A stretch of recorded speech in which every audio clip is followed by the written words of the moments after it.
Shalom, selamat hari Minggu. Selamat beribadah bersama kami, International Grace Church. Saya percaya hari ini kita tetap mengalami kebaikan Tuhan sampai pada detik ini. Kita bersyukur kita boleh menikmati ibadah walaupun secara online, tapi ini suatu karunia yang luar biasa yang Tuhan beri kepada kita. Bapak Ibu, sebelum kita mulai ibadah kita pagi hari ini, saya mengajak kita semua bersatu di dalam doa. Bapa Surgawi, terima kasih Tuhan buat hari yang baik yang Tuhan beri kepada kami pada saat ini. Kau kumpulkan kami di rumah kami masing-masing. Kau berikan kami waktu untuk boleh kami datang beribadah di hadirat-Mu. Terima kasih Tuhan buat hari ini. Terima kasih buat kebaikan Tuhan. Terima kasih Yesus, terima kasih. Kami mau terus bersyukur di hadapan-Mu Bapa. Kami mau menyanjung Engkau Yesus. Kami mau memuliakan Engkau Tuhan. Bapa, Engkau sembunyikan kami di belakang kaki salib-Mu. Biar kemuliaan-Mu Tuhan, biar hanya kemuliaan nama-Mu Tuhan ditinggikan, dimuliakan sepanjang hidup kami. Kami mau masuk dalam penyembahan kami pada hari ini Tuhan. Biarlah hati kami kami siapkan untuk datang di hadirat-Mu. Roh Tuhan yang berdiam di dalam hati kami menggerakkan kami Bapa, menaikkan ungkapan syukur kami di hadapan-Mu. Terima kasih Yesus. Di dalam nama Tuhan Yesus kami mulai ibadah kami pagi hari ini. Haleluya. Amin. Bapak Ibu, saya ajak Bapak Ibu untuk mendengarkan kebenaran firman Tuhan. Saya bacakan firman Tuhan yang tertulis dari kitab Mazmur 86, mulai dari ayat yang ke-8. Firman Tuhan berkata, "Tidak ada seperti Engkau di antara para Allah ya Tuhan, dan tidak ada seperti apa yang Kau buat.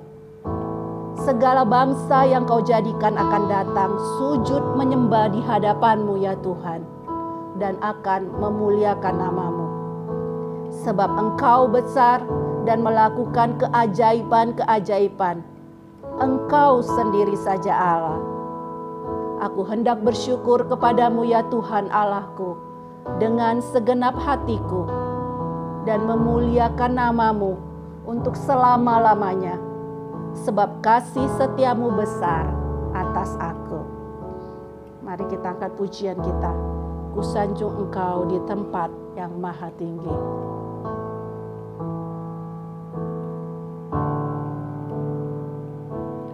Kusanjung Kau di tempat tinggi, sebab Engkau Imam besar agung. Kusanjung Kau lebih dari yang lain,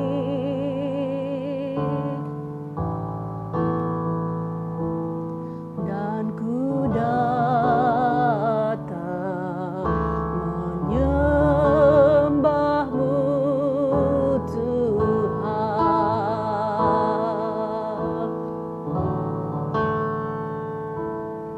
Kusanjung Kau di tempat tinggi, sebab Engkau Imam besar agung. Kusanjung Kau lebih dari yang lain,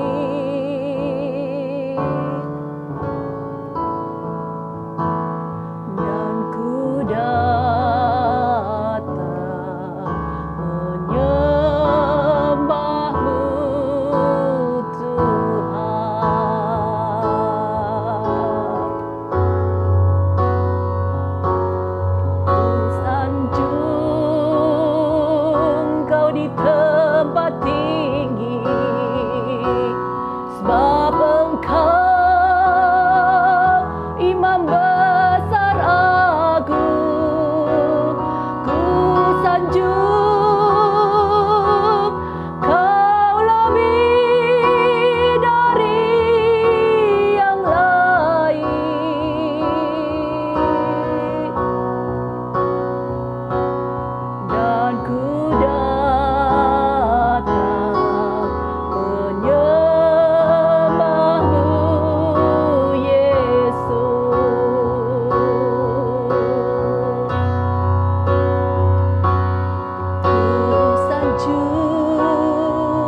Lamb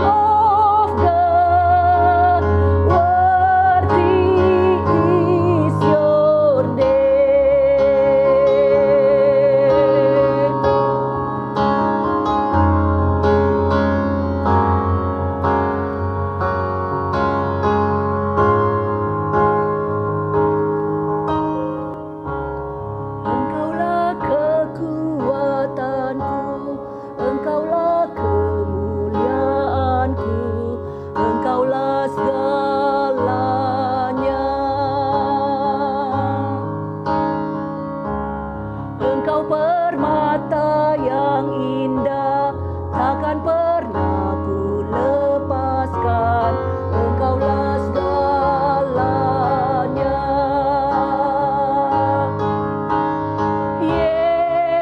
Yesus, domba Allah, mulia nama-Mu. Yesus, domba Allah, mulia nama-Mu.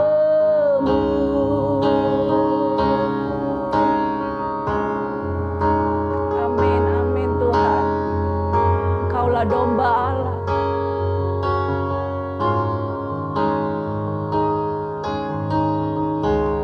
Kau hapus segala dosaku, segala celah dan maluku, Engkaulah segalanya.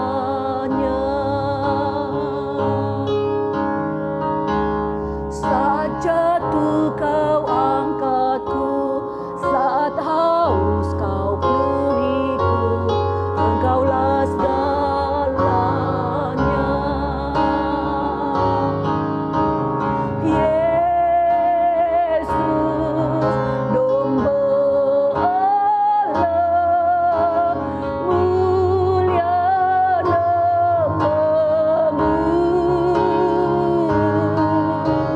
Yesus, domba Allah, mulia nama-Mu.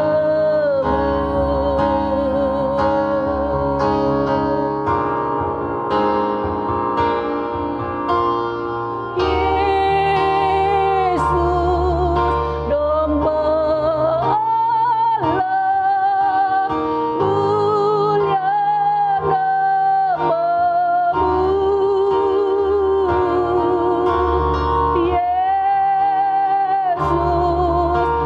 Allah, mulia nama-Mu.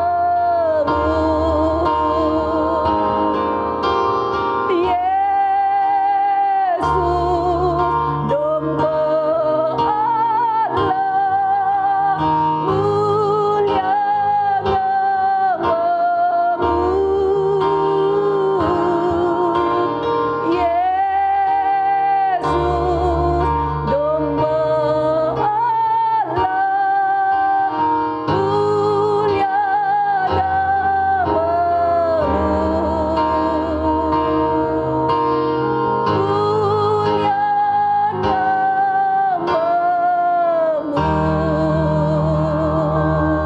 domba Termulialah nama-Mu Tuhan.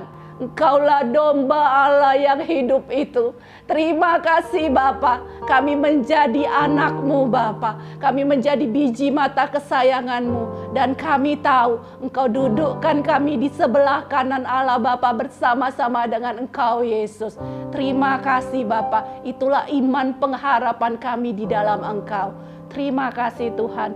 Kami mau masuk lebih dalam lagi dalam penyembahan kami. Segala hormat, kemuliaan hanya bagi nama-Mu Yesus. Haleluya. Amin.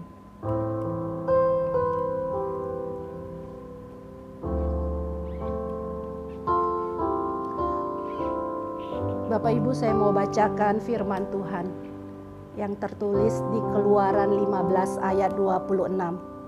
Firman Tuhan berkata, sebab aku Tuhanlah yang menyembuhkan engkau. Mari kita angkat pujian. I am the God that healeth it. I am the God that healeth thee. I am the Lord your healer. I send my word and I heal your disease. I am the Lord your healer. I am the God He lead thee. I am the Lord, your healer. I send my word and I heal your disease. I am the Lord, your healer.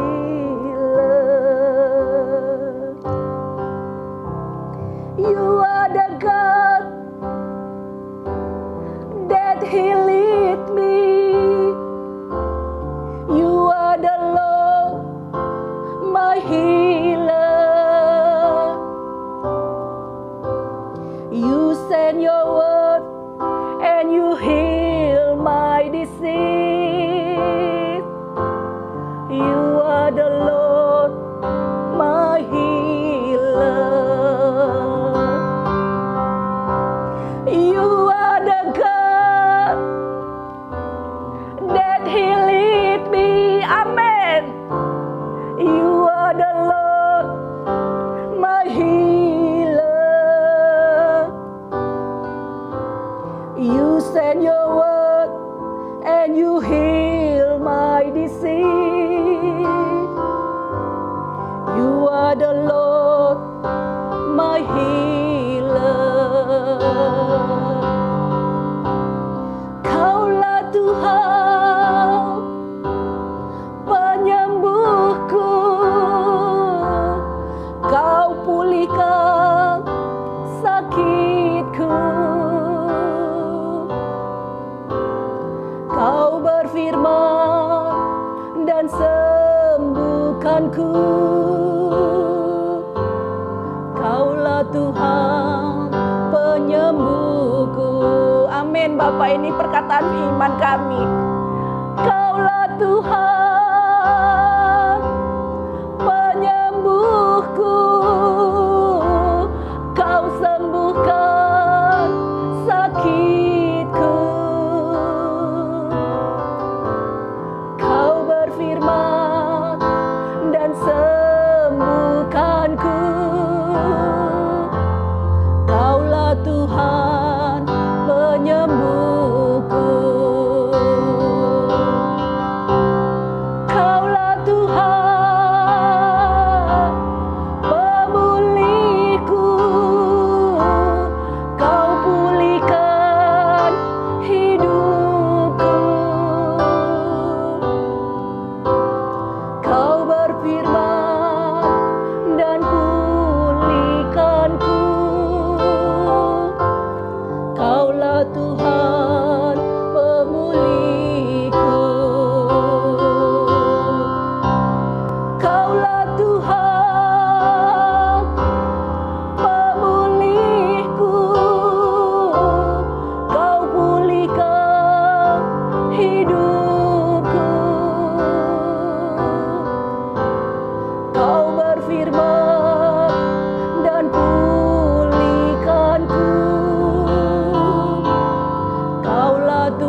Kami mau Bapa, kami mau meletakkan firman-Mu di bibir kami, di setiap mulut kami Tuhan. Dan karena kami tahu firman-Mu berkuasa, firman-Mu sanggup menyembuhkan kami. Yang datang dengan kesakitan, Tuhan sanggup, Tuhan mau memberikan kesembuhan. Dan kami yang datang dengan beban permasalahan hidup kami, kami tahu Engkau mau Bapa, Kau mau memulihkan hidup kami, Kau sanggup memulihkan hidup kami. Kuasa-Mu tetap sama dulu, sekarang, dan sampai selama-lamanya. Terima kasih Yesus. Firman-Mu berkata, rancangan Tuhan adalah rancangan damai sejahtera buat hidup kami. Oh haleluya. Terima kasih Bapa yang baik, Bapa yang selalu menyediakan yang terbaik buat hidup kami. Dan penyertaan-Mu Tuhan selalu ada dalam hidup kami. Terima kasih Yesus.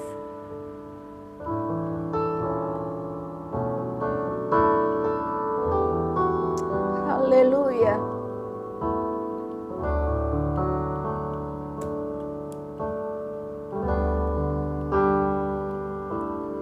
Penyertaan-Mu sempurna, rancangan-Mu penuh damai, aman dan sejahtera walau di tengah badai.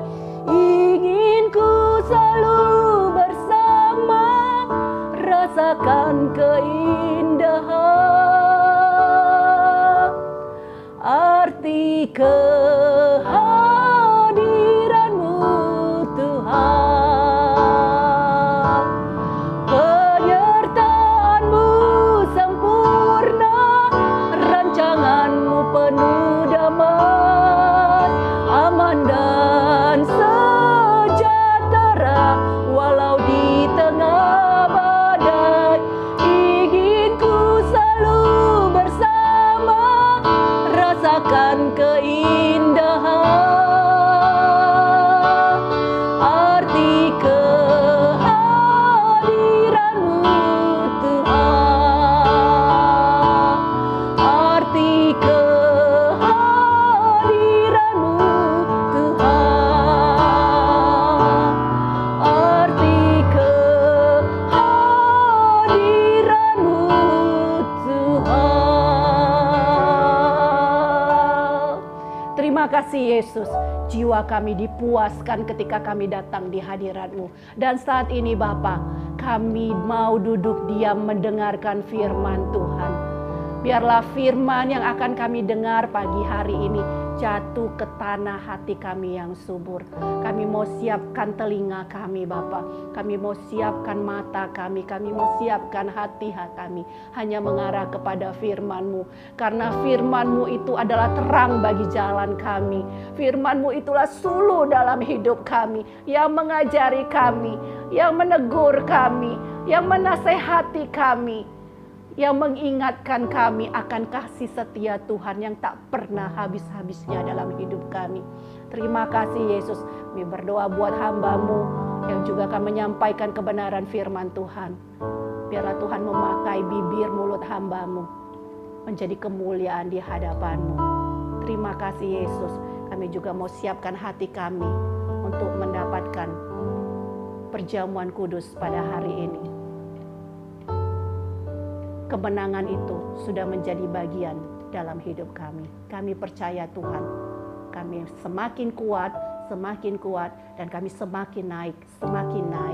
Karena Engkau Yesus ada di dalam kami.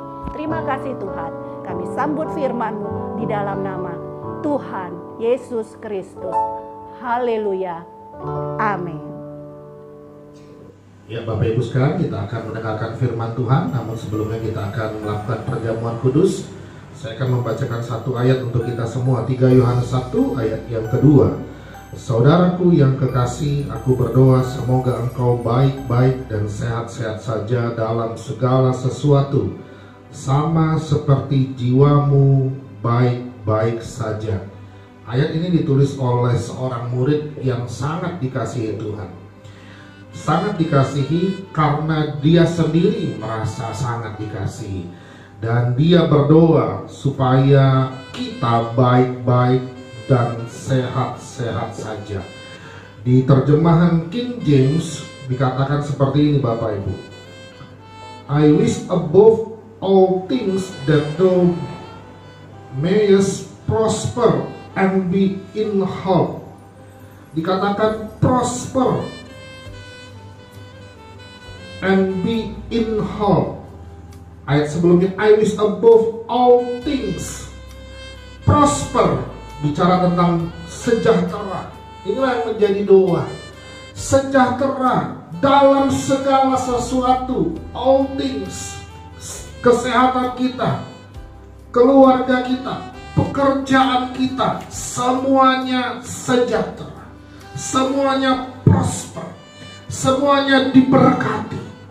Itulah yang menjadi janji Tuhan lewat firman Tuhan yang menjadi doa hambanya yang paling dikasihinya itu.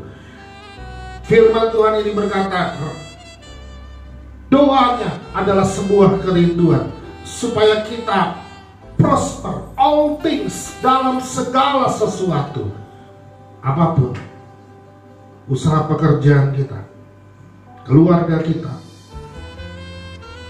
kesehatan kita, apapun prosper, sejahtera. Amin. Mari kita melakukan perjamuan kudus.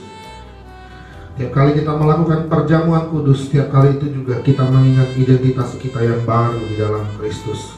Kita mengingat akan Dia yang sudah berkorban bagi kita. Kita yang lama sudah mati bersama-sama dengan kematian Kristus. Mari kita angkat roti dengan tangan kanan kita yang adalah tubuh Kristus.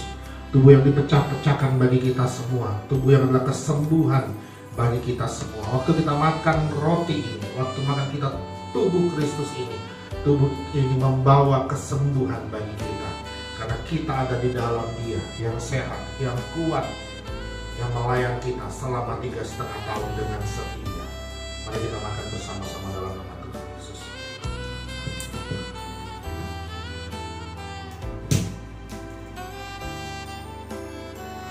Dan sekarang mari kita angkat cawan minuman anggur. Anggur inilah darah Yesus, darah yang tercurah bagi kita semua. Kita dibenarkan, dikuduskan, disucikan oleh darah yang mahal, pengorbanan Yesus yang adalah anak Allah itu, yang sudah menyucikan, menguduskan kita. Mari kita minum bersama-sama di dalam nama Tuhan Yesus. Terima kasih Bapa. Terima kasih Tuhan Yesus. Sebentar kami akan mendengarkan firman-Mu. Berbicaralah Tuhan lewat hamba-Mu. Berbicara untuk kami semua, umat-Mu yang Engkau kasihi. Supaya hari-hari ini kami semakin kuat, kokoh, dan teguh di dalam iman. Saat firman-Mu itu memberikan kekuatan kepada kami. Terima kasih Bapa. Di dalam nama Yesus kami berdoa dan mengucap syukur. Mari semua yang percaya katakan amin.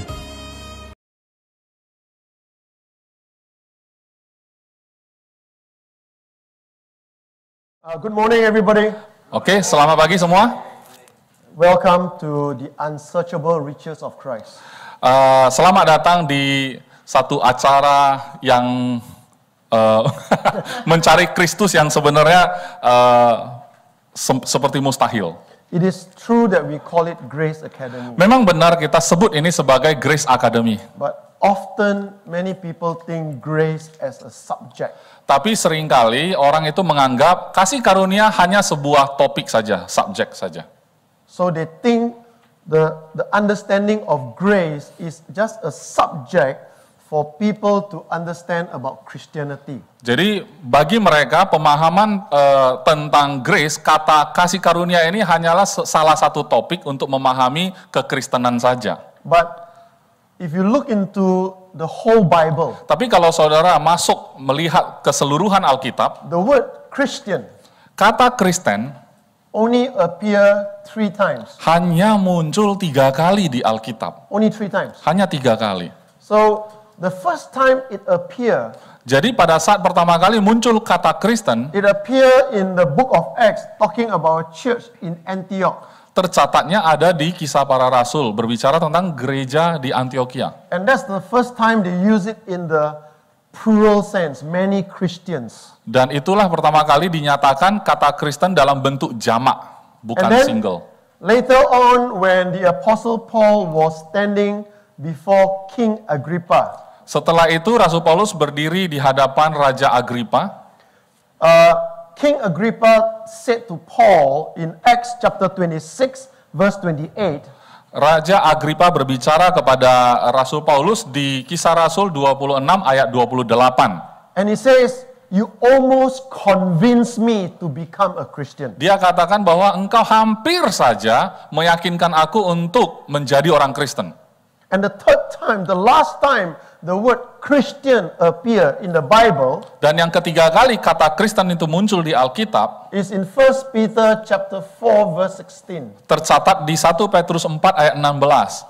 And Peter was talking about when you are suffering as a Christian. Dan Petrus sedang mengatakan bahwa pada saat engkau sedang menderita sebagai orang Kristen, He said this, dia katakan begini, "Yet if anyone suffers as a Christian, let him not be ashamed, but let him glorify God in this manner." tetapi jika ia menderita sebagai orang Kristen, maka janganlah ia malu, melainkan hendaklah ia memuliakan Allah dalam nama Kristus itu. So, when you look at the whole Bible, Jadi pada saat saudara melihat keseluruhan Alkitab, the whole Bible, seluruh Alkitab, 3 times the word Christian appears. hanya 3 kali kata Kristen itu muncul. But when you go to a church, Tapi pada saat saudara ke gereja, when a person receives Jesus as Lord and Savior, pada saat seseorang itu menerima Yesus menjadi Tuhan dan Juru Selamat dia, the focus is how to be a Christian.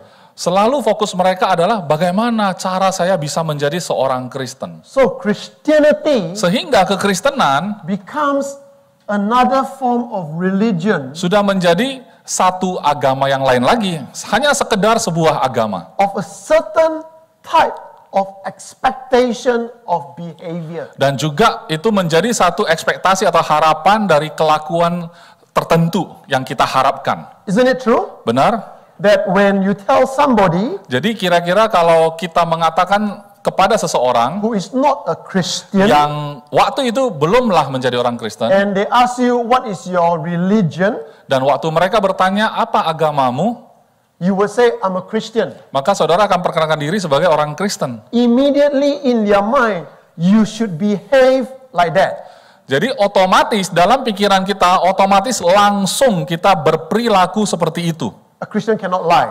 Bahwa orang Kristen nggak boleh bohong, A Christian cannot lust after people. bahwa kita nggak boleh ada nafsu yang timbul karena melihat A orang, Christian must be humble. atau orang Kristen itu harus rendah hati. Isn't that true? Betul ya? And therefore, Oleh sebab itu, Christianity kekristenan is no longer relational, is religious. bukan lagi menjadi sesuatu yang bersifat hubungan, tapi sudah menjadi agamawi. And therefore, we struggle because we are trying to fit ourselves into a box. Oleh sebab itu, kita menjadi bergumul karena kita coba itu mencocokkan diri atau membuat diri kita sesuai dengan kotak. And when you are a triangle, you can never, if you are a triangle, you will always have empty spaces that you will never fill up. Jadi kalau agama Kristen diibaratkan sebuah kotak, kita ini berbentuk segitiga, maka kita nggak pernah benar-benar memenuhi kotak itu, karena kita segitiga, selalu ada rongga. Right? Benar? What happens if you are oblong? Bagaimana kalau kita kayak seperti kotak tapi bukan persegi panjang gitu? You're not a square. Tidak kotak petak. What happens if you are a circle? Bagaimana kalau bulat? So, as long as we see Christianity as a set of rules and regulation, we will never fulfill it. Jadi sepanjang kita masih menganggap kekristenan adalah sebuah daftar tentang apa yang harus kita lakukan, apa yang harus kita hindarkan, maka kita nggak akan pernah berhasil memenuhi syarat-syarat tersebut. So in your notes, Jadi di dalam catatan saudara, if you turn on to the first page kalau saudara lihat di halaman yang pertama, on why grace, yang judulnya itu Mengapa Kasih Karunia. is it there? No. Don't have. Oh ini, Kenapa Kasih Karunia halaman 2, setelah nama kota gereja. In the Garden of Eden, it is okay. To save time on the recording, I'll ask Pastor Iskandar to just read through the first part. Oke, saya akan bacakan saja langsung bahasa Indonesianya agar singkat. Kenapa kasih karunia? Di dalam Taman Eden, di mana Tuhan menempatkan manusia, Dia juga memiliki 2 pohon yang diberi nama. Pertama adalah pohon kehidupan, dan yang satunya lagi adalah pohon pengetahuan tentang yang baik dan yang jahat. Manusia hanya diberikan satu perintah, yaitu tidak boleh memakan buah dari pohon pengetahuan tentang yang baik dan yang jahat. Adam memakan buah ketika wanita itu memberikan kepadanya, dan keduanya mengetahui bahwa mereka telanjang. Kejadian 3 ayat 6 dan 7. Hasil akhirnya adalah mereka terusir dari taman dan akhirnya mereka mati. Apakah yang diwakili oleh pohon-pohon tersebut? Okay, so what did the 2 trees represent? Jadi 2 pohon tersebut itu mewakili apa? What did the tree of knowledge and good and evil offer? Jadi apa yang ditawarkan oleh pohon pengetahuan tentang yang baik dan jahat? So let's look at it this way. Mari kita perhatikan di sini. Number 1, Yang pertama, we look at the tree of knowledge of good and evil, kita melihat ke pohon pengetahuan tentang baik dan jahat, and we Dan- look at the tree of life. kita juga melihat pohon kehidupan. What did they offer? 2 pohon ini, apa yang mereka tawarkan? Both trees Dua-duanya pohon represent 2 choices offered to mankind of which he has to choose. Jadi kedua pohon ini mewakili bahwa kita manusia itu dihadapkan pada pilihan. Apa yang kita mau pilih. So, in the Garden of Eden, Jadi di Taman Eden, man was originally only given 1 choice. sebenarnya manusia hanya diberi satu pilihan saja. 1 choice. Aslinya diberikan satu pilihan saja. Which tree to choose? Di pohon yang mana yang dipilih? Which one did man choose? Tapi yang dipilih manusia yang Knowledge of good and pengetahuan evil. tentang baik dan jahat. So, what did the tree of knowledge of good and evil offer? Jadi apa yang ditawarkan oleh pohon pengetahuan tentang yang baik dan yang jahat? If you read in Genesis chapter 3, Kalau saudara baca di Kejadian pasal 3, Genesis chapter 3, the serpent said to the woman, Kejadian pasal 3, ular berkata kepada wanita, verse 5, ayat 5, For God knows that in the day you eat of it, your eyes will be open, and you will be like God, knowing good and evil. tetapi Allah mengetahui bahwa pada waktu kamu memakannya, matamu akan terbuka, dan kamu akan menjadi seperti Allah, tahu tentang yang baik dan yang jahat. It is strange, Aneh, because in chapter 1 of Genesis, karena Kejadian pasal 1, everything that God did, semua yang Tuhan lakukan, God saw it was good. Tuhan melihat bahwa itu semuanya baik.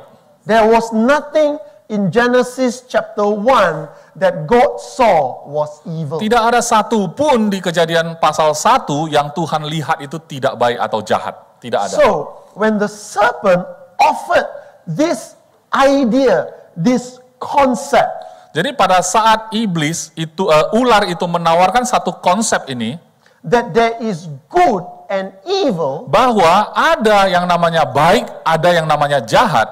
the knowledge of being able to discern what is good and what is evil, Maka kemampuan untuk membedakan mana yang golongan baik, mana yang dianggap jahat. it is actually to tell man to become a judge. itu sebenarnya sedang memberitahu supaya menyuruh manusia itu menjadi hakim. But God never created mankind to be judges. Tapi Tuhan sebenarnya tidak pernah merencanakan manusia diciptakan untuk menjadi hakim. In Genesis chapter 1 verse 26 and verse 27, Di Kejadian 1 ayat 26 dan 27, it says, "Then God said, let us make man in our image, in our likeness, let him have dominion over everything." dikatakan bahwa berfirmanlah Allah, baiklah kita menjadikan manusia menurut gambar dan rupa kita, supaya mereka berkuasa atas semua ciptaan. So man was created in God's image. Jadi manusia itu diciptakan menurut gambar dan rupa. In God's Gambar. likeness. Gambar dan rupa Tuhan. And the likeness was to take dominion. Has nothing to do with good or evil. Dan keserupaan dengan Tuhan itu berarti memiliki kuasa atas ciptaan-ciptaan, bukan bermaksud menjadi hakim. God never made man to be a judge. Tuhan tidak pernah menciptakan manusia untuk menjadi hakim. God made man to be like him, God-like. Tapi Tuhan menjadikan manusia menurut gambar dan rupa Dia, sehingga kita serupa dengan Dia. So man was created to be God-like. We are not God, we are God-likeness. Jadi manusia diciptakan dalam keserupaan dengan Tuhan. Kita bukan Tuhan, tapi keserupaan dengan Tuhan. You understand that? Paham ya? There is a difference, huh? Jadi ada bedanya. Okay? There is a difference. Ada beda. Okay? However, Jadi bagaimanapun juga, man was only given one choice. manusia sebenarnya hanya diberikan satu pilihan waktu itu. We know Kita tahu from Bible, dari Alkitab man chose the wrong choice. bahwa manusia akhirnya memilih pilihan yang salah. Correct? Betul? Just as in the Garden of Eden, Itu hanya bicara tentang apa yang terjadi di Taman Eden. in the Garden of Gethsemane, Tapi di Taman Getsemani, Jesus had only one choice. Yesus juga punya satu pilihan. When he prayed 3 times, Pada waktu dia berdoa 3 kali. he says, Father, if it's possible, let this cup pass away from me. Dia katakan, Yet not my will, but your will be done. Dia katakan, Bapa, kalau bisa lalukan cawan ini, cawan murka Allah itu daripadaku. Tetapi bukan kehendakku yang jadi, melainkan kehendakmu yang jadi. So, there was only one battle in the Garden of Gethsemane. Jadi cuma ada satu pertempuran yang terjadi di Taman Getsemani. It was not God's will. It was not the Father's will. Bukan kehendak Bapa, It was Jesus' will. tapi kehendak Yesus. Whether he will submit his will to the Father's will, or his will, his personal will, was that he don't have to go to the cross. Jadi pergumulan yang terjadi hanya dari kehendak Yesus sendiri, karena Yesus punya pilihan. Apakah dia mau melalukan cawan ini, dia nggak mau ikut apa yang sudah dirancang, atau dia memang mau tunduk pada kehendak Bapanya. Is this clear? Jelas? So, understand this, that the original choice of man has only one choice. Jadi kita harus pahami bahwa sebenarnya secara aslinya, originalnya, manusia hanya punya satu pilihan. When you make that choice, Dan pada saat saudara putuskan pilihan itu, there is no turning back. tidak ada lagi jalan balik. Watch this, huh? Perhatikan, Watch this. perhatikan. In the Garden of Eden, Di Taman Eden, there's only one tree Adam cannot eat. hanya satu pohon saja yang buahnya tidak boleh dimakan oleh Adam. Correct? Betul? So he can eat the durian tree. Jadi dia boleh makan buah durian. I said tree, not the buah. Okay. Makan pohon durian kan lucu. Buah durian lah ya. We don't eat the tree, right? We eat the fruit of the tree. Kita makan buah dari pohon itu. Correct? Betul. So you can eat any fruit. Saudara, dia boleh makan buah apapun juga. Rambutan, Mango, mangga, papaya, pepaya, whatever fruit. buah apapun. No fruit make him fall, Tidak ada buah apapun yang bisa membuat dia jatuh, except that one fruit. kecuali satu buah dari pohon itu. Is this clear? Jelas?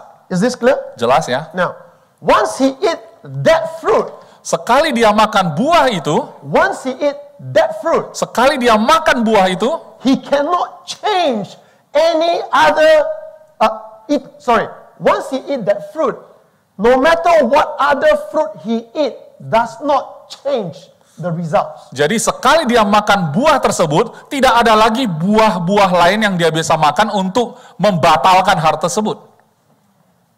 Do you understand? Paham ya? So, the moment he eats from the tree of knowledge of good and evil, Jadi pada saat dia makan buah pengetahuan yang baik dan jahat tersebut, and then he says, oh, I sin. dan kemudian dia katakan, saya sudah berdosa. I better eat more durian, Sebaiknya saya cepat-cepat makan durian. or eat more papaya. Atau makan pepaya So lebih to banyak. wash away all this knowledge of good and evil, Untuk membersihkan, menetralisir pengetahuan baik dan jahat tersebut. doesn't change anything. Tapi tidak bisa mengubah apapun lagi. The moment he eat it, Jadi saat dia makan itu, he failed. dia sudah gagal. Is this clear? Is this clear? Jelas ya?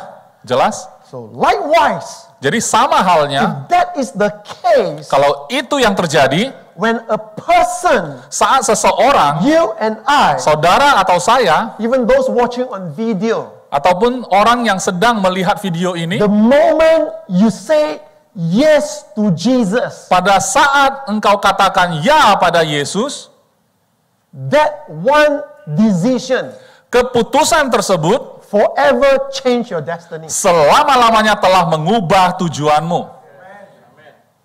Or else, Atau God is not fair. kita sedang mengatakan Tuhan tidak adil. Or else, Atau your sin, kecuali dosa kita, your ability to turn against God is greater than Jesus' sacrifice. kecuali kalau menurut saudara, kemampuan saudara untuk melakukan kesalahan itu jauh lebih besar dari apa yang Yesus sudah lakukan pengorbanannya di atas kayu So salib. watch this, Jadi perhatikan, Let's say Pastor Iskandar is a Christian katakanlah saya ini Kristen, and I'm not a Christian. nah Pastor Paul belum Kristen. We are friends for many years. Kita ini berteman sudah bertahun-tahun.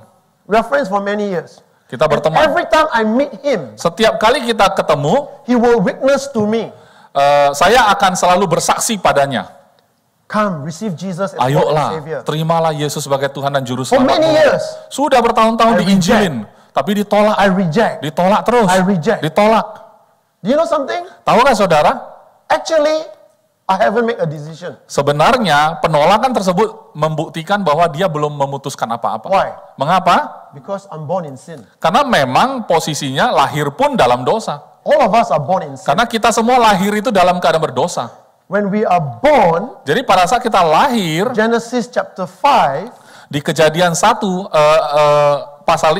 Kejadian pasal 5, look at Genesis chapter 5 verse 1. Kejadian pasal 5 ayat 1, It says, this is the book of the genealogy of Adam. In the day God created man, he made him in the likeness of God. inilah daftar keturunan Adam. Pada waktu manusia itu diciptakan oleh Allah, dibuatnyalah dia menurut rupa Allah. Laki-laki dan perempuan diciptakannya mereka. Ia memberkati mereka dan memberi nama manusia kepada mereka pada waktu mereka diciptakan. Okay, he went to verse 2 already. Oh, Then read verse 3. But Adam lived 130 years and begot a son in his own likeness and named him Seth. Ayat ketiga, setelah Adam hidup 130 tahun, ia memperanakkan seorang laki-laki menurut rupa dan gambarnya, lalu memberi nama Set kepadanya. So the thing is this, Jadi masalahnya verse adalah, 1 tells us Adam was created in God's likeness. ayat yang 1 tadi mengatakan bahwa Adam diciptakan menurut gambar dan rupanya Allah sendiri. Yes? Betul? Yet, Tapi- verse 3 tells us Seth was not created in God's likeness, he was created in Adam's likeness. Tapi pada ayat yang ketiga dikatakan tidak demikian, karena Set anaknya Adam ternyata diciptakan atau diperanakkan menurut gambar dan rupa, bukan menurut gambar rupa Allah lagi, tapi menurut rupa dan gambarnya Adam. So, Adam in God's likeness, everything was good, everything was perfect. Jadi kalau Adam menurut rupa dan gambarnya Allah, semuanya baik, semuanya sempurna. Seth, Tapi under Seth, Adam's was under sin. anak yang diperanakkan oleh Adam ke bawah itu semua diperanakkan di dalam dosa. So the Bible is very clear Jadi Alkitab itu sangat jelas in its description. di dalam mendeskripsikan, menjelaskan. All of us Semua kita are born under fallen Adam's image. dilahirkan di dalam rupa gambarnya Adam yang sudah jatuh. So coming back to this example, Jadi kalau kita kembali ke contoh tadi, for years, Bertahun-tahun. Pastor Iskandar keep telling me, hey Paul, come, receive Jesus, receive Jesus. bertahun-tahun saya injilin, saya bersaksi, terimalah Yesus, terimalah Yesus. 10 years, 10 tahun, 20 years, 20 tahun, 30 years, 30 tahun, 40 years. 40 tahun. I refuse. Tetap you menolaknya. know something? Tahu saudara? I haven't changed my mind. Artinya Pastor Paul belum ubah pikirannya.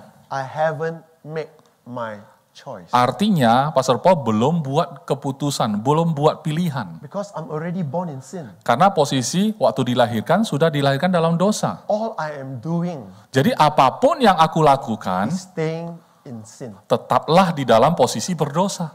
Do you understand? Paham ya? I'm already born in sin. Jadi saya lahir pun sudah dalam dosa. I'm destined for condemnation. Artinya tujuan akhir saya memang penghukuman.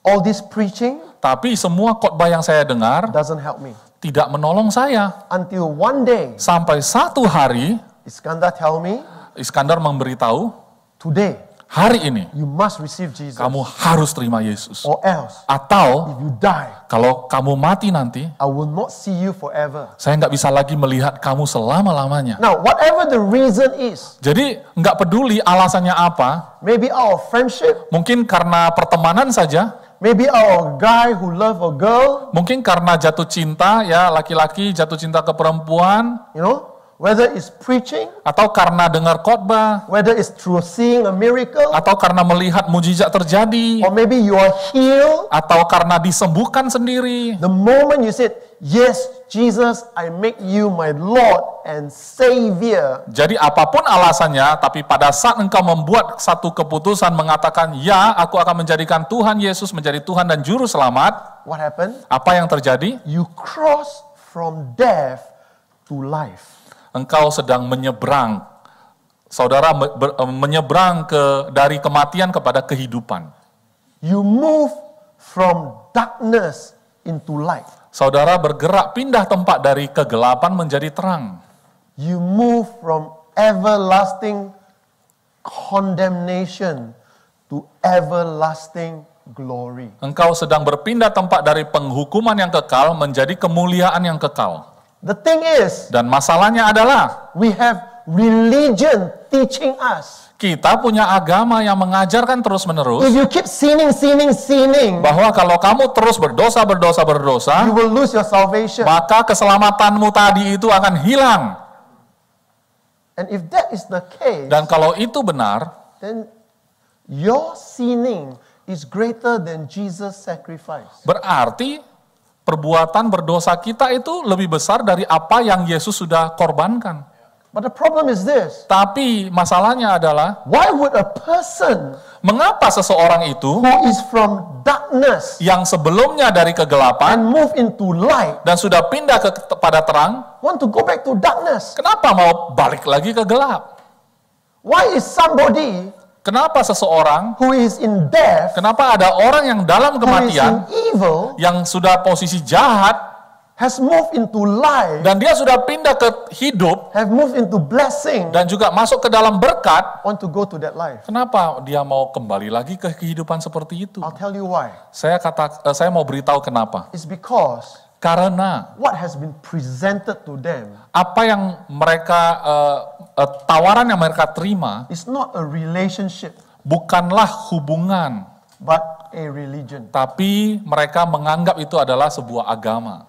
They have been told, Mereka diajarkan, if you don't do this, dia dikatakan kepada mereka, kalau You're kamu not a good melakukan ini, Christian.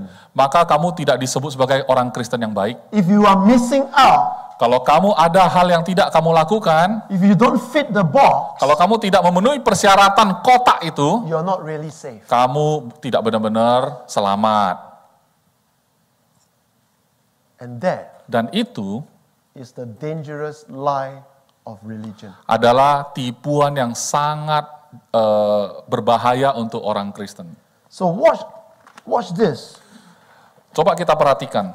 Earlier, I said the word Christian only appear 3 times in the Bible. Sebelumnya saya sudah katakan bahwa kata Kristen itu hanya muncul 3 kali di Alkitab, seluruh Alkitab. Do you know how many times the word in Christ appear? Nah, sekarang tahukah saudara berapa kali kata di dalam Kristus itu muncul di Alkitab? I'm not even talking about in Him. Saya tidak mengatakan tentang yang ada kata di dalam dia, hanya di dalam Kristusnya dulu. I'm not talking about through Christ. Ada lagi kata melalui Kristus I'm not talking about through Him. atau melalui dia. Tidak bicara tentang yang 3 ini, baru bicara tentang dalam Kristus saja. Just even in your bahasa Indonesia, the word in Christ Dan di dalam versi Alkitab bahasa Indonesia, kata dalam Kristus tersebut appear muncul 84 times. 84 kali. Just these 2 words in Christ. Di 2 kata dalam Kristus ini, From Romans all the way to Revelation. Romans all the way to Revelation dari mulai kitab Roma sampai Wahyu, is 84 times. ada 84 kali dalam Kristus disebut. If you use the book of Acts, Kalau saudara masukkan ke dalam termasuk kisah para rasul, if it's 85 or 86, depending on your ada tambahan translation. lagi, tergantung versi apa. Tapi ada tambahan 1-2 kali lagi muncul. Now, Nah sekarang question: pertanyaan, if the Bible is the word of God, kalau Alkitab adalah firman Allah, and God say to you something 3 times, dan Tuhan menyebut sesuatu 3 kali, is He trying to make a point? apakah sedang berbicara tentang sesuatu kah? Yes. Ya. What happened if He's trying to use the same thing 85 times? Jadi kalau 3 kali saja kita katakan, ya Tuhan kasih poin. Bagaimana kalau sesuatu itu disebut sampai 84 kali? So, if Bible is the word of God, and the word of God use the word Christian only 3 times, Dan orang Kristen menganggap Alkitab adalah firman Allah, dan di dalam firman Allah tersebut, kata Kristen cuma muncul 3 kali. He's emphasizing something, right? Berarti sedang menjelaskan sesuatu, menekankan sesuatu. But if he emphasize something 85 times, Tapi kalau sesuatu itu sampai ditekankan berulang-ulang sampai 84 kali, where do you think his main focus is? mana fokus utamanya menurut saudara? Christian Kata Kristen ini or in Christ? atau di dalam Kristus ini? And then why is it that in our churches Kalau begitu, mengapa di dalam kebanyakan gereja we don't emphasize that? kita tidak menekankan hal tersebut?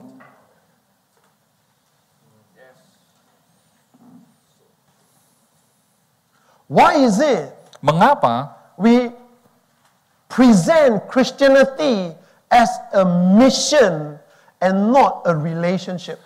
Mengapa kita menampilkan kekristenan itu sekedar agama, bukan hubungan? Because even Jesus, when he called the 12 apostles, he never said, "Come, do this," but "Come, follow me." Bahkan Yesus pun pada saat dia memilih 12 orang itu untuk menjadi muridnya, dia tidak mengatakan, mari lakukan ini, lakukan itu. Bukan, dia katakan, mari ikutlah aku. True? Betul?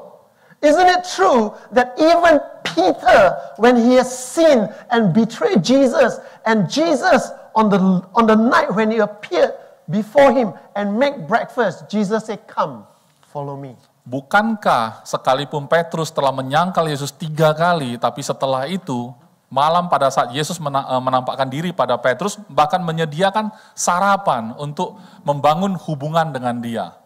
Dan katakan, mari ikut aku. Do you see right now why Christianity has failed? Apakah saudara sekarang bisa melihat mengapa kekristenan itu gagal? Do you see right now why you as a believer in Christ Jesus continuously struggle in your identity of who we are in Christ. Bisakah saudara melihat sekarang ada waktu-waktunya di mana saudara sendiri pun bergumul hanya karena saudara tidak mengerti benar identitas saudara di dalam Kristus Yesus. Gav, do you understand that? Paham ya saudara? Now you see why Christians don't enjoy their Christian life. Nah, sekarang saudara sudah bisa melihat alasan mengapa banyak orang Kristen tidak bisa menikmati kehidupan Kristen mereka. That's why Jesus said, Itu sebabnya Yesus mengatakan, seek ye first the kingdom of God. carilah dahulu kerajaan Allah. He also said, Dia juga katakan, I am the way.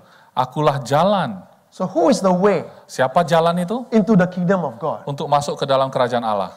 Kingdom of God Kerajaan Allah and the way dan jalan is the person of Jesus Christ adalah pribadinya Yesus Kristus. and his righteousness. Dan kebenarannya. He also said, I am the truth. Dan dia juga mengatakan, akulah kebenaran. Okay, Indonesian, truth, righteousness, Ya. same word, huh?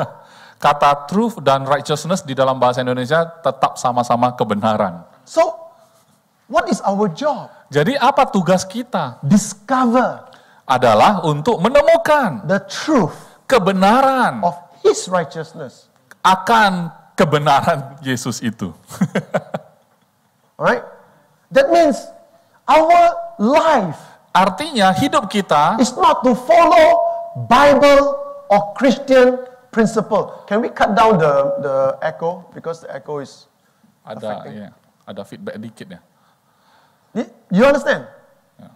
The Christian life Jadi kehidupan kekristenan is not to follow Bible or Christian principles. bukanlah untuk mengikuti prinsip-prinsip kekristenan atau prinsip-prinsip Alkitab, bukan. Because your word principle or principles keep changing as the world changes. Karena yang namanya prinsip-prinsip itu sepanjang kita hidup di muka bumi ini bisa selalu senantiasa berubah-ubah prinsip itu. Give you an example. Saya bisa kasih contoh. All of you got mobile phone, Semua kita punya handphone. right? And your handphone does not work on analog. Dan handphone saudara sekarang ini tidak lagi beroperasi secara analog. That's the analog principle way of working. Karena cara kerja analognya ada cara kerja tertentu. Your mobile phone, your smartphone works on digital format. Sekarang handphone yang kita punya, smartphone yang kita punya itu sudah beroperasi secara prinsipnya itu digital. Do you understand? Paham ya? So they are the principle of their working is different. Jadi prinsip cara kerjanya itu sudah berbeda. But the truth Tapi kebenarannya, of why you have a mobile phone, mengapa saudara harus punya handphone? whether it's analog Entah itu analog or digital, atau sudah digital, the truth never change. kebenarannya tidak pernah berubah. What is it for? Apa ini fungsinya? Communication. Untuk komunikasi, tidak pernah berubah. Whether it's calling, Apakah cara komunikasi pakai bertelepon whether it's texting, atau dengan cara kirim pesan? isn't it true? Betul? The purpose of a mobile phone, primarily, main focus is to communicate. Tapi tujuan utama dari handphone ini tetap tidak berubah, yaitu untuk berkomunikasi. Of course, most of you use it for Game. gaming. Tentulah sekarang sudah ada fungsi tambahan, yaitu untuk main game. True? Betul? Yeah.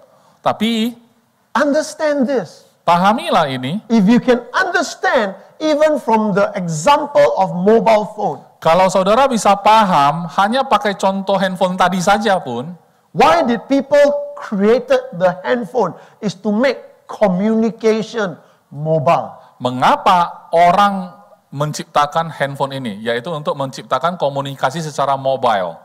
Jadi dimanapun bisa berkomunikasi. It was not for gaming, Jadi bukan fungsi utama untuk bermain game. right? Betul? It is to quicken, it is to fasten the way people communicate. Jadi tujuannya adalah untuk mempercepat, menyingkat waktu cara mereka bisa berkomunikasi. Now, Nah sekarang we have moved to digital. kita sudah pindah ke era digital. We have made the phone smarter than us. Kita sudah menemukan, menciptakan satu telepon yang lebih pintar dari kita. Do you know why the phone is smarter than us? Kenapa handphone itu lebih pintar? Katanya smartphone kan, lebih Because smart dari kita. A lot of function in the phone you don't use. Karena fungsinya itu banyak sekali yang nggak kepake sama kita. But you still want to buy the most Tapi expensive. masih juga kita mau beli yang paling mahal ya. So the thing is this. Jadi masalahnya adalah, Seek ye first the kingdom of God. carilah dahulu kerajaan Allah. I am the way. Akulah jalan katanya. And his righteousness. Dan kebenarannya. I am the truth. Tapi katanya akulah kebenaran. And all these things shall be added unto you. Dan semua ini akan ditambahkan kepada. I am the life. Akulah hidup. God's purpose Jadi tujuan Tuhan for every believer in Christ untuk semua orang percaya yang di dalam Kristus is to enjoy his life. adalah untuk menikmati hidupnya. It is not to become a millionaire or billionaire. Bukan sekedar menjadi orang miliarder atau milioner. It is not. Bukan itu. It is for you to enjoy life to the fullness. Tapi untuk saudara bisa menikmati hidup ini pada kepenuhannya. It does not mean that you will not face sickness. Bukan berarti kita itu nggak akan menghadapi yang namanya sakit. It will not mean that you will not suffer problems. Bukan berarti kita tidak akan lagi selama-lamanya merasakan penderitaan karena masalah. It simply means this. Tapi sederhananya artinya adalah When this thing come against you, pada saat hal-hal tersebut datang pada diri saudara, watch this, perhatikan, Pastor Is is bigger than me, stronger than me, fatter than me. Watch this. If Iskandar is a picture of Christ, jadi kalau Iskandar ini gambar Kristus, sombong. okay, and I am a believer in Christ, Dan Pastor Paul adalah orang percaya tapi di dalam Kristus.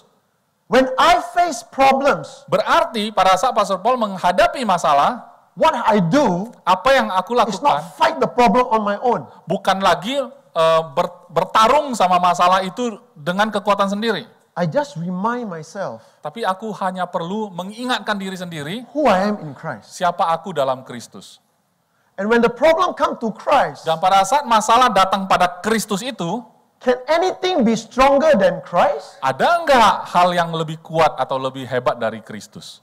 Can anything defeat Christ? Apakah ada hal yang bisa mengalahkan Kristus? Does Christ lack anything? Apakah Kristus ada kekurangannya?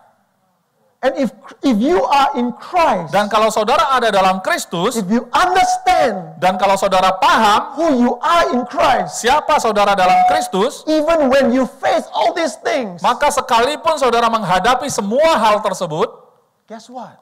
coba tebak, You can still enjoy life to the fullness. ternyata saudara tetap bisa menikmati kehidupan ini dalam kepenuhannya. I look across this room. Aku melihat ke seluruh ruangan There ini. is not a single person I see in this room that never suffered problem. Tidak ada satu orang pun di dalam ruangan ini yang tidak pernah menghadapi masalah. Some of you have gone through financial tsunami.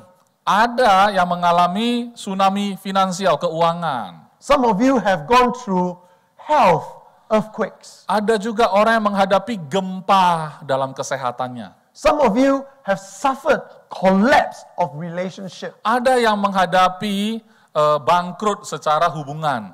Some of you have suffered tornadoes of failed hope.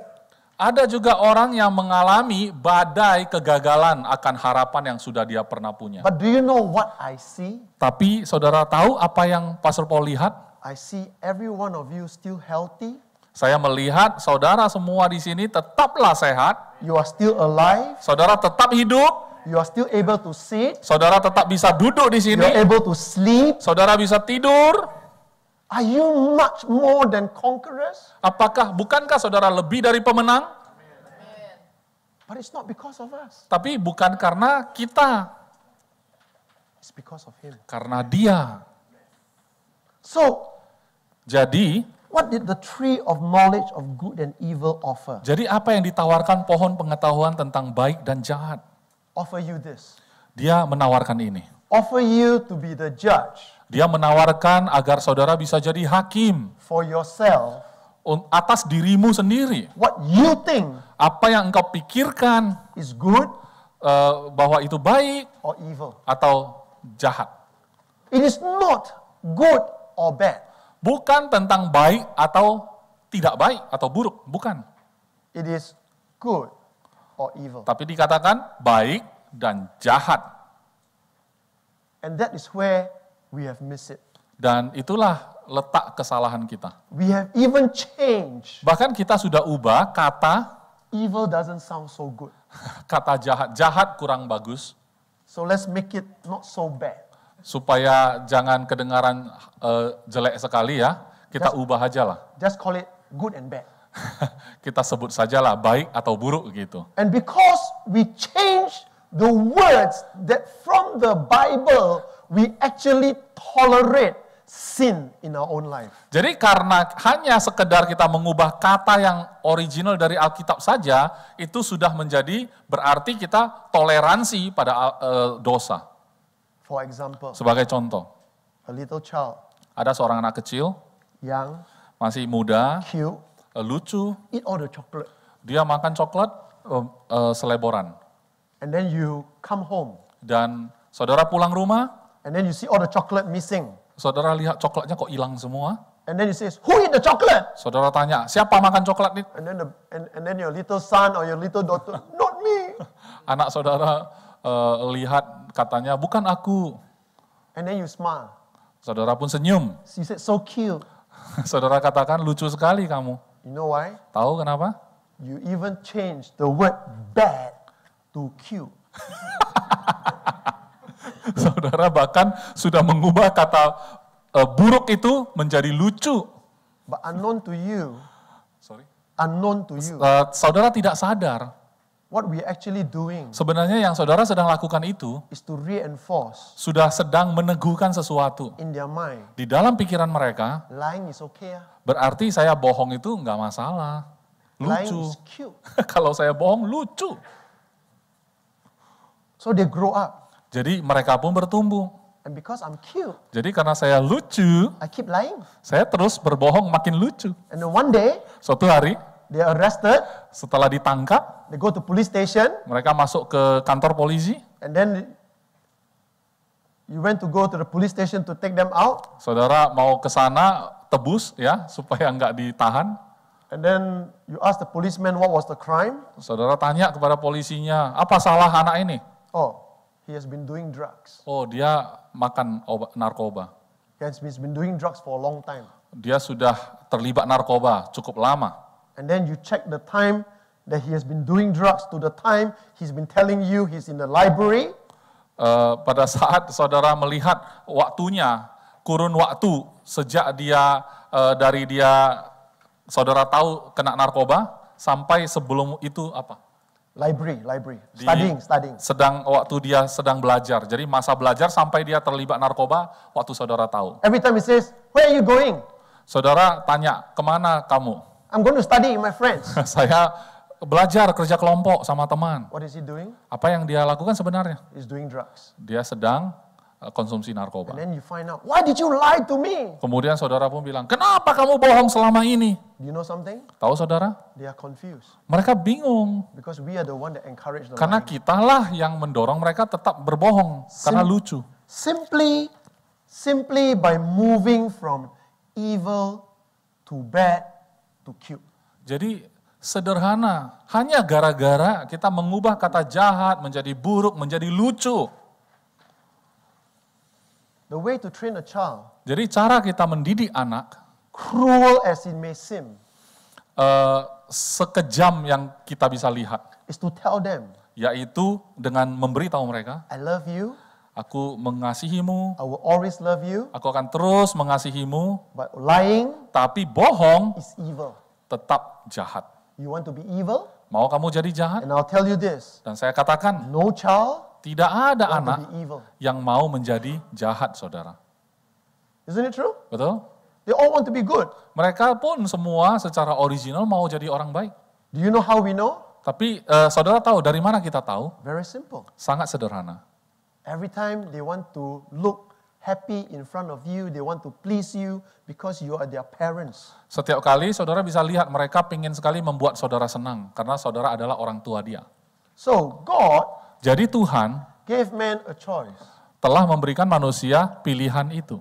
Either you become a judge Mau jadi hakim for yourself, atas diri sendiri, or what does the tree of life offer?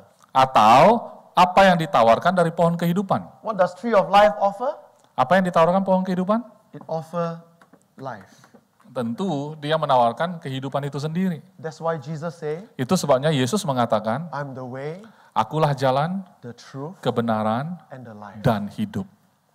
See, God never changed. Saudara lihat, Tuhan tidak pernah berubah. From the Garden of Eden, Mulai sejak Taman Eden, all the way to Jesus, sampai Yesus, all the way to the church today, sampai gereja masa kini, God's desire for each and every one of us in Christ is to enjoy His life. keinginan Tuhan bagi kita tidak pernah berubah, yaitu pada saat kita hidup, kita bisa menikmati kehidupan yang sebenarnya di We dalam have Kristus changed. Yesus.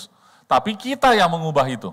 We have changed Kita mengubah from salvation dari keselamatan in Christ dalam Kristus to an expectation ke dalam satu ekspektasi atau harapan to professionalism. untuk menjadi satu profesionalisme dalam hidup. So a Christian must be like that. Jadi orang Kristen dalam pikiran kita harus begini Even kelakuannya. pastors. Bahkan pendeta-pendeta. Pastors, when the moment you are a pastor, you're supposed to behave like that. You must be well-dressed. Jadi semacam ada satu ketentuan, kalau disebut pastor harus seperti misalnya pakaiannya harus begini. Who tell you how to dress? Siapa yang ngajarin cara berpakaian? That is why, Itulah sebabnya as we close the first session, pada saat kita tutup sesi pertama ini, think about this. kita pikirkan God so loved the world, bahwa begitu besar kasih Allah akan dunia, He sent His only begotten Son. dan dia mengutus anaknya yang tunggal, When all the Pharisees, dan semua orang Farisi, all the Sadducees, semua orang Saduki, when the wise man from the east came, where is He born, King of the Jews? pada saat orang Majus dari timur itu datang, dia tanya, di manakah lahir seorang raja Yahudi? Think, Coba pikir, king. raja, Where are kings born? di mana raja itu harusnya lahir? In palaces. Di istana. Where was Jesus born? Tapi di mana Yesus lahir? In a manger. Di palungan. And that is why Dan itulah sebabnya the rulers, para the penguasa, Pharisees, orang Farisi, the lawyers, para ahli hukum, they cannot accept Jesus. mereka nggak bisa terima Yesus. Why? Mengapa? Because Jesus did not fit their expectation. Karena di mata mereka, Yesus belum memenuhi persyaratan-persyaratan yang mereka buat itu. You have a choice. Saudara punya pilihan. Do you want to behave as a Christian, Apakah saudara ingin berkelakuan seperti orang Kristen? or do you want to live your life in Christ? Atau saudara mau menjalani hidup saudara dalam Kristus? The way God designed you to live. Cara Tuhan membuat rencana caramu hidup. Thank you. Terima kasih. Bapak Ibu sekalian, kita semua sudah diberkati lewat ibadah hari ini. Saya rindu semua jemaat Tuhan di AGC semakin hari semakin bertumbuh lewat kebenaran firman Tuhan. Saya mengundang semua keluarga untuk hadir di Grosel hari Rabu besok supaya kita makin hari makin banyak mendengarkan firman Tuhan hari-hari ini, supaya kita benar-benar mendengar firman yang sejati itu, firman Kristus yang menumbuhkan iman percaya kita. Kita tidak dipengaruhi oleh situasi dan keadaan, tapi kita dipengaruhi oleh firman Tuhan. Mari kita semua berdoa untuk doa berkat. Terima kasih Bapa, terima kasih buat ibadah hari ini sudah sangat diberkati lewat pujian penyembahan dan lewat firman-Mu. Terima kasih Bapak. Dan sekarang angkatlah kedua tanganmu dan siaplah menerima berkat Tuhan. Terimalah berkat dari Allah Bapa, kasih sayang dari Tuhan Yesus, persekutuan Allah Roh Kudus tinggal menyertai kita semua mulai hari ini, besok, sampai selama-lamanya, sampai di datang kali yang kedua menjemput kita di awan-awan. Di dalam nama Tuhan Yesus, mari semua yang percaya katakan amin. Amin. Tuhan Yesus memberkati.